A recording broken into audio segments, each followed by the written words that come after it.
नमस्कार सर्वांना, सीमा कुबेर या आपल्या यूट्यूब चॅनलमध्ये सगळ्यांचं सहर्ष स्वागत आहे. तर आज आपण बघणार आहोत प्रिन्सेस कट ब्लाऊजची कटिंग. पण प्रिन्सेस कट हा 3 पीस प्रिन्सेस कट असणार आहे. तुम्ही बघू शकता या ठिकाणी हा मेजरमेंटचा ब्लाऊज आहे आणि हा 3 पीस प्रिन्सेस कट ब्लाऊज आहे. म्हणजे जो क्रॉस पट्टीचा प्रिन्सेस कट असतो या ब्लाऊजचं परफेक्ट मेजरमेंट कसं घ्यायचं, क्रॉस पट्टी कशी घ्यायची, टक्स कितीवर घ्यायचा, पूर्ण मेजरमेंट आपण एकाच व्हिडिओमध्ये बघणार आहोत.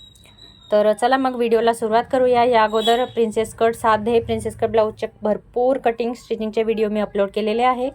फोटक ब्लाऊजची कटिंग, कटोरी सगळ्या प्रकारचे व्हिडिओ अवेलेबल आहे. तुम्ही जर बघितलं नसेल तर नक्की बघा आणि चॅनलला जर अजून सबस्क्राईब केलं नसेल तर नक्की करा. हा फॅब्रिक आहे आणि ह्याचंच आपल्याला ब्लाऊज रेडी करायचा आहे. तर मी या ठिकाणी अस्तर कट करून घेतलेला आहे. तुम्ही बघू शकता प्रिन्सेस कट ब्लाऊजसाठी लागणारा हा कॉटनचा अस्तर आहे, जो की मी या ठिकाणी कट करून घेतलेला आहे आणि प्रेस करून व्यवस्थित आपल्याला हा घ्यायचा आहे.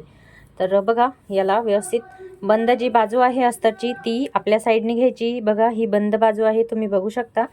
आणि व्यवस्थित घडी करून प्रेस करून आपल्याला हा अस्तर घ्यायचा आहे. कटिंगसाठी हा अस्तर आता रेडी आहे. तर चला ब्लाऊजवरून मेजरमेंट घेऊन आपण ह्याच्यावरती मापे टाकून घेऊया. हा जो मापाचा ब्लाऊज आहे, सगळ्यात पहिले आपल्याला कंबर बघायची आहे. तर कंबर बघताना जी आपली आय बटन पट्टी आहे ही सोडून द्यायची आणि इथून पुढे जे पण मेजरमेंट असेल ब्लाऊजचं या पद्धतीने जास्त ब्लाऊज खेचायचा नाही. बघा 29 पर्यंत आलेला आहे. तर 29चा चौथा भाग म्हणजे 7.5 इंचावरती आपल्याला हे घ्यायचं आहे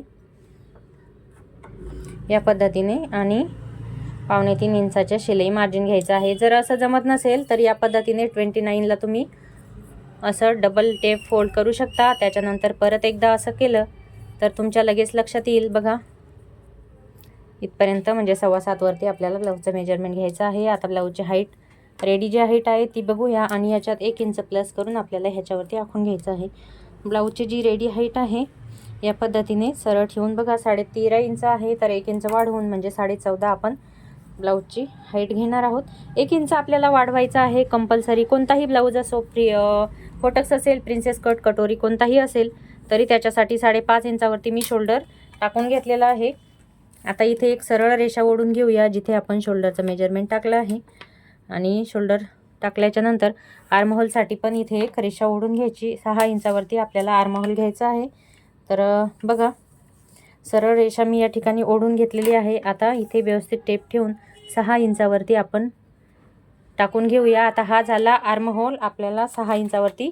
मीडियम साईजचा ब्लाऊज आहे त्यामुळे समोर एक सरळ रेषा ओढून घेऊया या पद्धतीने.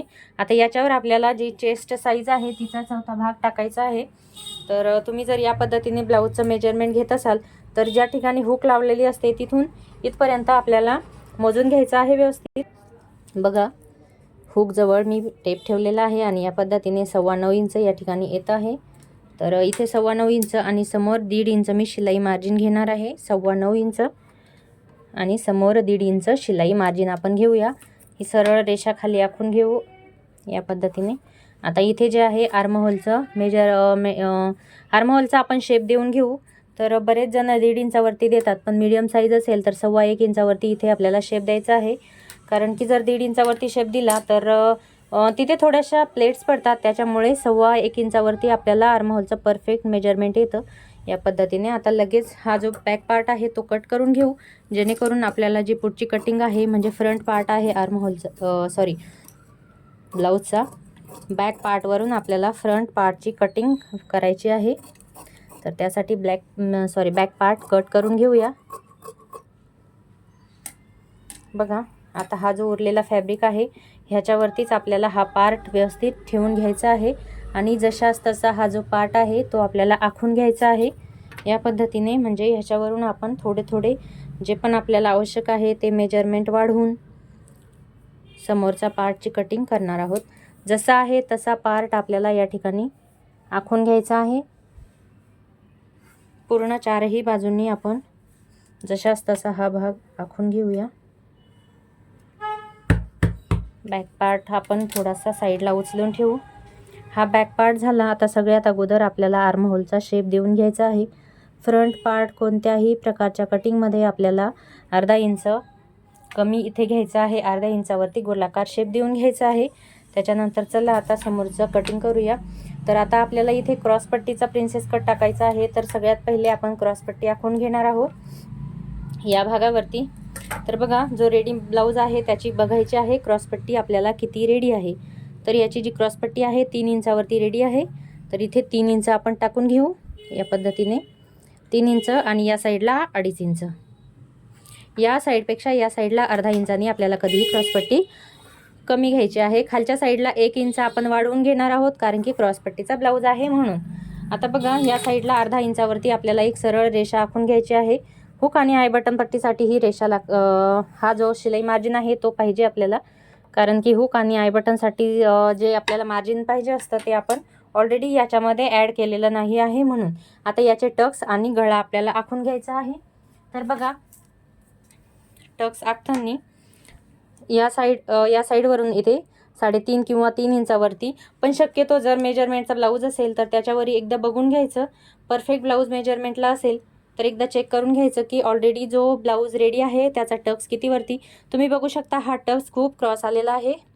तर हा जर आपण रँडमली जरी याचं मेजरमेंट बघितलं तर 4.5 इंचापर्यंत हा असावा, पण आपल्याला एवढा दूर हा टक्स घ्यायचा नाही आहे. तर इथून मी 3.5 इंचावरती हा टक्स घेते आणि इथे 2 इंच बघा या पद्धतीने, वरच्या साईडला 2.5 इंच. इथून 3.5 इंच, हा 2 इंच आणि वरच्या साईडला 2.5 इंच. आता जो हा टक्स आहे हा आपल्याला इथपर्यंत जो आर्महोलचा मध्यम भाग आहे त्याच्यावरती हा टक्स या पद्धतीने मिळवून द्यायचा आहे गोलाकार शेपमध्ये. आणि इथे पण हा मिळवून द्यायचा आहे. तुम्ही स्केलचाही यूज करू शकता किंवा या पद्धतीने तुम्ही पाहिजे असेल तर या पद्धतीने थोडंसं क्रॉस येऊ नये म्हणून इथे सरळ करून घेऊ शकता. तर चला, आता टक्स आपला पूर्णपणे रेडी आहे. तर इथे बघा, आता इथे जेवढं घेतलं तेवढं आपल्याला इथे वाढवून घ्यायचं आहे. या पद्धतीने एकदा मेजर करून घ्यायचं, मोजूनच घ्यायचं किती टक्स आपण वाढवलेला आहे.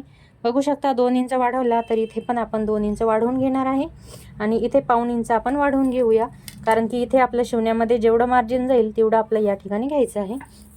क्रॉसपट्टी जेवढीच्या तेवढी आपण कट करून घेऊया. आता सगळ्यात महत्त्वाचं ब्लाऊजचा गळा रेडी 6 इंचावरती आहे. तर मी या ठिकाणी पण 6 इंच घेत आहे. 2.25 इंचावरती वरती रुंदी घेऊया. 6 इंचाची जी गळाची खोली आहे या पद्धतीने. आता इथे 2.5 इंचावरती आपण गळ्याची रुंदी घेणार आहोत. इथे एक चौकोन आखून घेऊया. जसा बॅकचा गळा टाकतात बॅक पार्टचा, सेम तसाच आपल्याला फ्रंटचा गळा आखून घ्यायचा आहे. याला तुम्ही हवा तो शेप देऊ शकता. मी गोलाकार शेप देऊन घेते या ठिकाणी. आता पलीकडच्या साईडला आहे त्यामुळे शेप मला व्यवस्थित या साईडने देता येत नाही. बघा, या पद्धतीने आपल्याला व्यवस्थित शेप देऊन घ्यायचा आहे. तर चला, या पार्टची आपण कटिंग करून घेऊया. आय होप तुम्हाला कळालं असेल. मी एकदम सोप्या पद्धतीने टेलर कटिंग तुम्हाला सांगितलेली आहे.